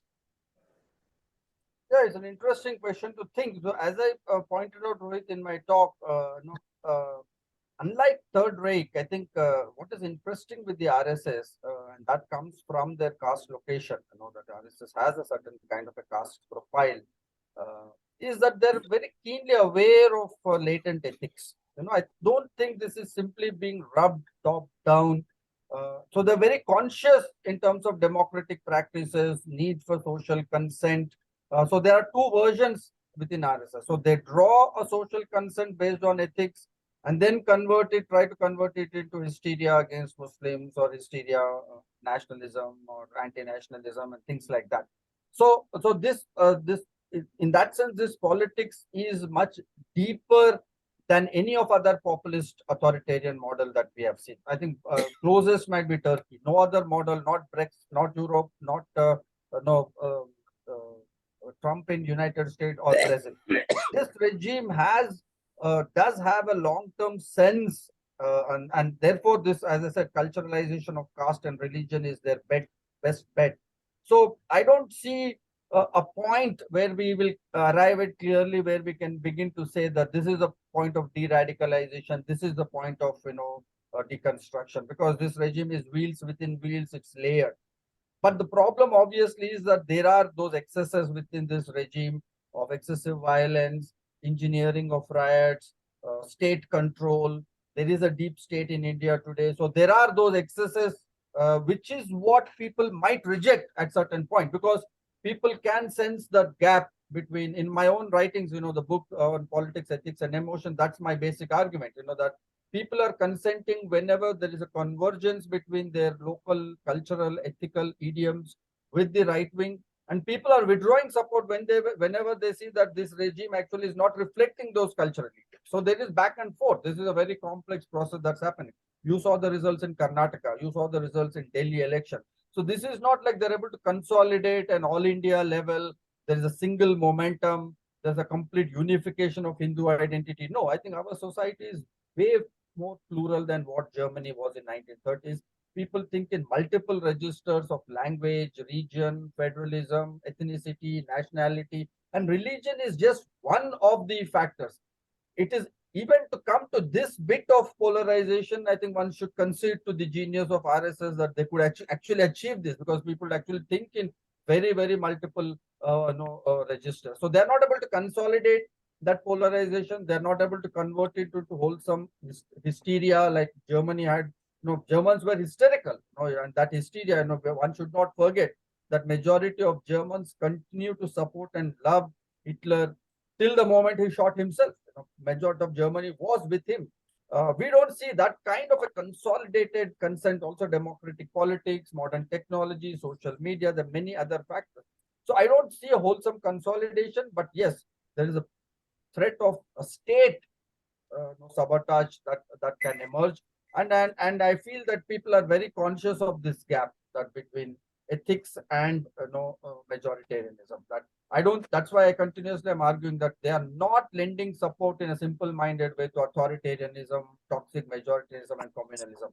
Things are very, very contextual in India. Even communalism, I see in many contexts, people support because they support a certain narrative of ethics where Muslim becomes the villain. It is in that context people lend their consent to communalism, not not out of an overt historical Islamophobia against Muslims. Even if you see, Rohit, the reasons people offer you, even in routine surveys, as to why they love Modi, they will give you all good values, that he's selfless, he has not married, he's given up property, he's a nationalist, he can stand for India, he thinks for everybody. These are good values anybody would cherish. No, I mean, nobody likes Modi because he hates Muslims. So even Modi's persona, the way it is projected, a large part of it is that people like him for certain ethical values that are that are part of our collective memory, that are part of our collective subconscious through mythologies, myths. It's a different factor that Modi has kind of very consciously built his persona in terms of that larger than life. So, but I still feel people support them even in Modi's persona for the very many right reasons. That is non-corrupt. These are good values. He's trustworthy. And that all these are the ethics that are then mobilized into toxic anti-minoritism. So I'll just say that's this: he happens also very, implicitly yeah. he implicitly shares their prejudice. So that's part I don't want to overlook that part. That's part of it, no doubt. There is that part. So I'm saying, but that idea of the overt prejudice against Muslims is couched in terms of this. So wherever you Yeah. do, that link does not happen. I don't think just exclusive overt hatred of Muslims can mobilize. That will happen only 10%. That is their core vote bank. That is their core cadre. That might be certain social elites and caste Hindu, urban middle classes. I see that as a very, very limited section. That is about 10 to 15%. That is their staple vote bank. But they're not able to breach. They're not able to extend that and consolidate it, let's say, to a permanent 30 or 40%. That's not happening. Karnataka and coastal, they mobilized for a year around halal and hijab. But the chief minister prior to election said that those are not electoral issues because people are responding very differently in very many different. So we have a very diverse kind of thing. So therefore, I'm saying that we Thank need you. to understand More this as a more questions are Thank you, complex there. process. Ajay Saab. Thank you Thank so you. much. Last question is from Abdul Jabbar, and then I will hand over to Razi Saab. Thank you very much. Fantastic discussion. Recently, we had discussions among ourselves and among many friends. This is about the comments the DMK minister and Karnataka's grandson made about Sanatana Dharma. It's a huge area, a subject. It's too late now to talk about it. So it's a kind of tempest to the teapot, or it has a value in terms of kind of preventing India bloc to really move forward with their strategy for elections next year. Thank you. Thank you very much. Yeah, that's a very pertinent and a very contemporary electoral issue. Two things we'll have to realize that the old kind of protest against Sanatan or Vedic Brahmanism, Vedic Hinduism does not resonate on the ground. That's exclusive to certain Ambedkarite, certain Dravidian registers. Majority of Hindus, in my own surveys, even in places like Uttar Pradesh, even in Dalit households, they would have Ambedkar on one side of the wall and they would have Lord Ram on the other side of the. People don't see a conflict in terms of being a Dalit and being a Hindu. This is a very Ambedkarite, idea that there is a direct conflict between the two. No, people don't see that. People identify themselves as larger Hindu fold, might have resentment against certain specific discriminatory practices, but then they would say discrimination exists all across, in all religions, in all societies, so on and so forth. So I think one has to argue that there is this cohabitation, that one can be a Dalit for the purpose of representation and one can be a Hindu for the purpose of recognition. So both can coexist together.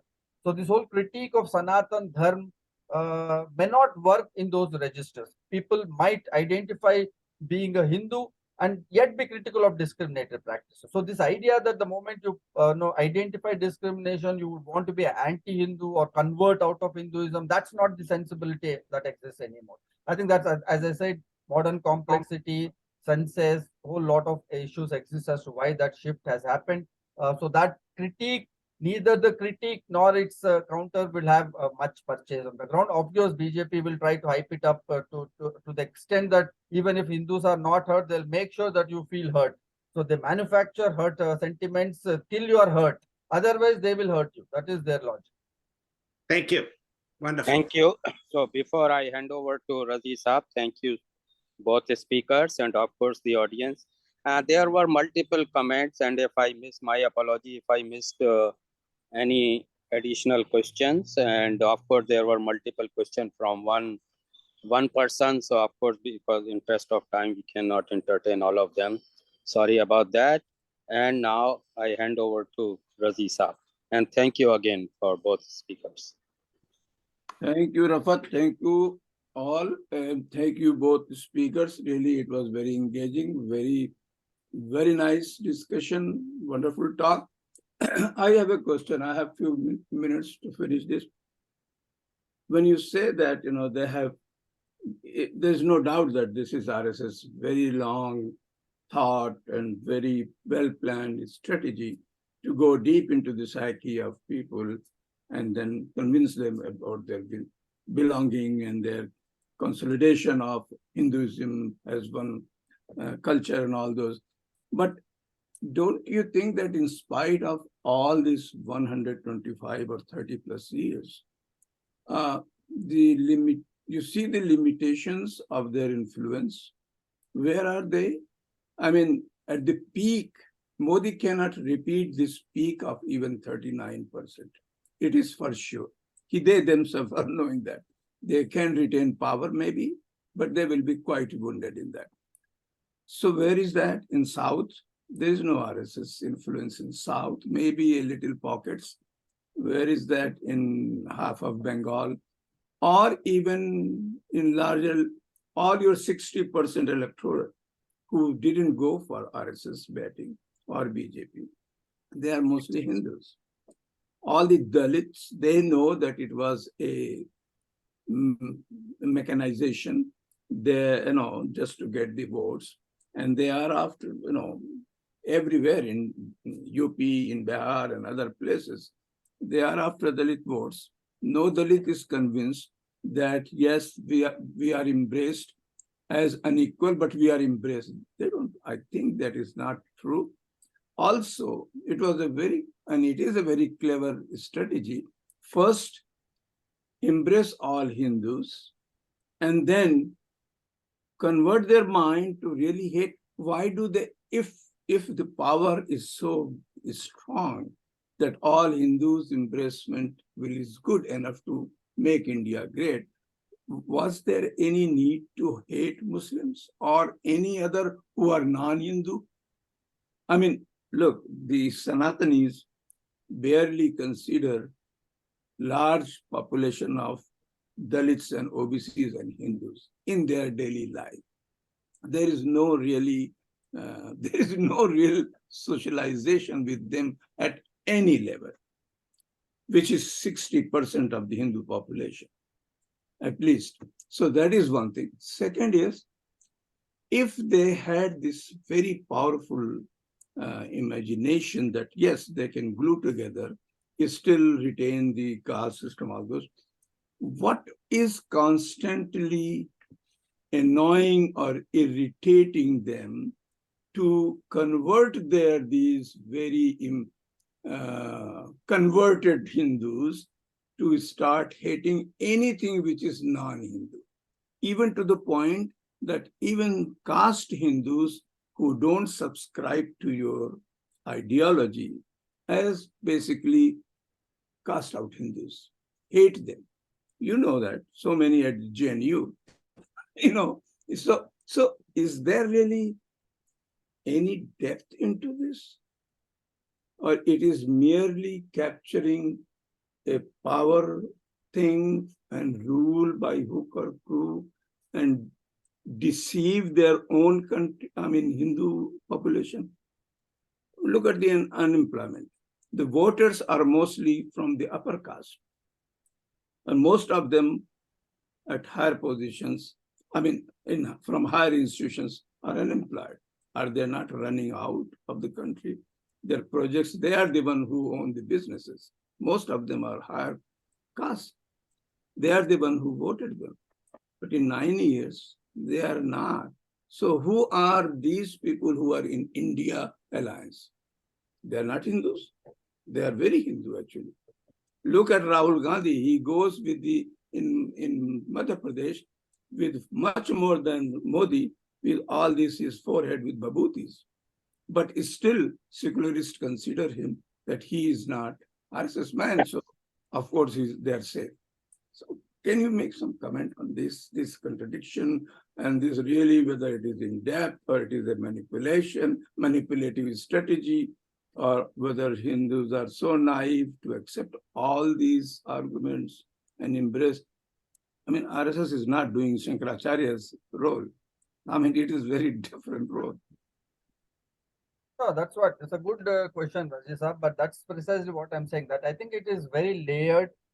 RSS is in a mode of experimentation, but it is therefore RSS itself is torn between these two imperatives of creating a unified Hindu through this culturalization of caste and religion. That's when it's a success story. If it were to only do this, I think RSS certainly will be a long-term sustainable hegemonic social force. But we also know it has that other side, which in terms of toxic majoritarianism, complete control, deep state, as you rightly pointed out, hatred to anyone who differs with them, absolute intolerance towards democratic institutions, procedures, their inability to cope with any of the modern ethic. I think that's the other side of RSS.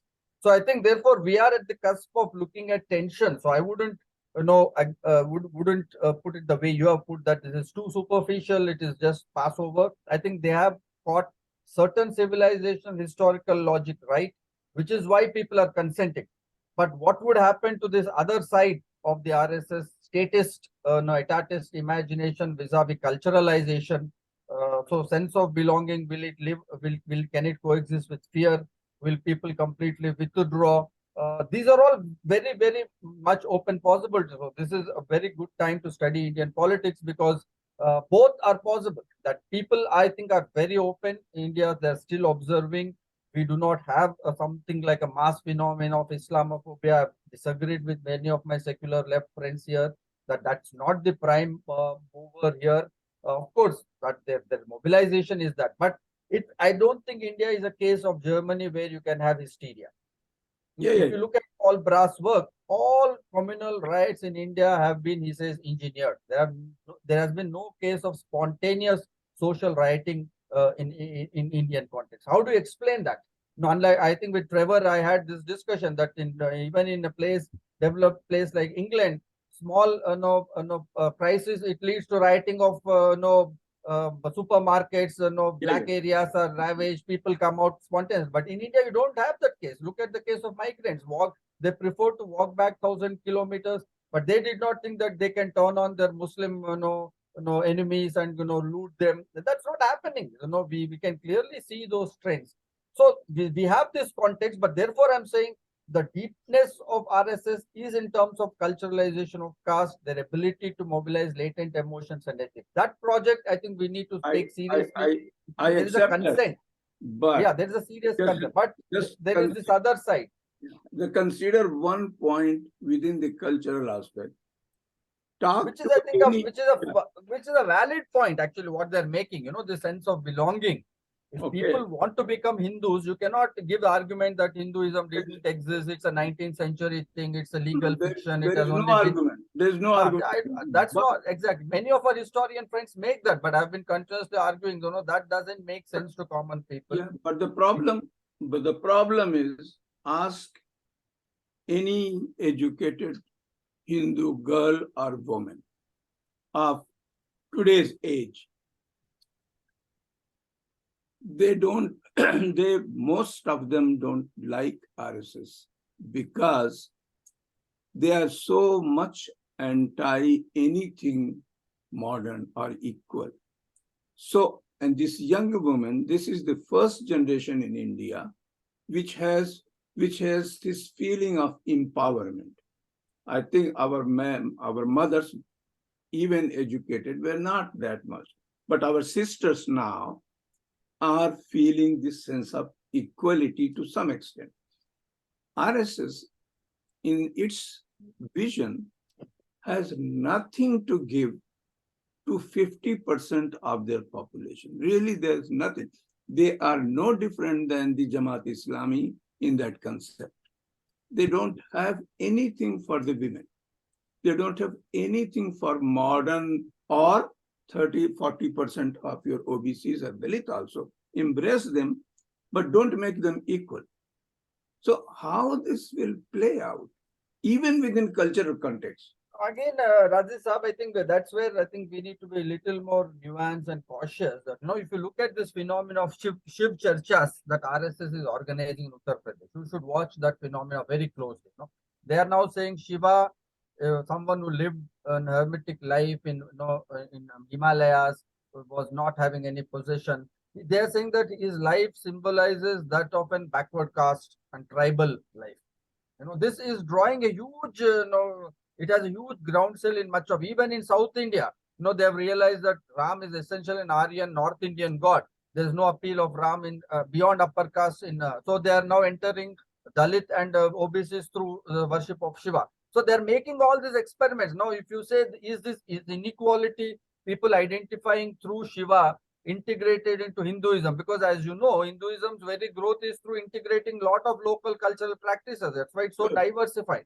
So this, we might call from a secular point, this is colonization, this is integration. People might think this is celebration and acknowledgement of their culture.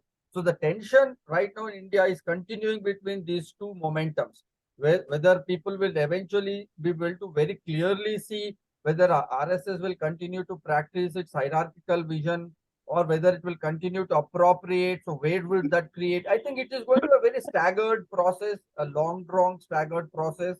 It will neither get hysterical in terms of this Islamophobia, nor will it lead to a place where RSS is completely rejected, as long as it's able to succeed.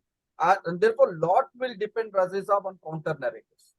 That what secular, Congress, oppositional force, how they can produce an authentic cultural logic. If they are able to succeed to do that with social democratic welfare state, that I think is a final formidable push for to push back RSS. Let's see 24 and onward another yatra and see what they're getting. I mean, there is a little shift, no doubt about that. There is a little shift within 6 to 8 months. This sort of opening up, but whether it really translated into anything, we'll see. And everything is okay. This is very good discussion. Hopefully, we gained something. We got enriched with all these imaginations, counter imaginations. YouTube will be available in a week time, depending on my colleague's time frame. He does it. And thank you all. Hopefully, to engage you sometime after a few months or so. Thanks to thank you once again. Thanks to my friend Trevor. Thank you. Joined us. And that concludes the question and answer session.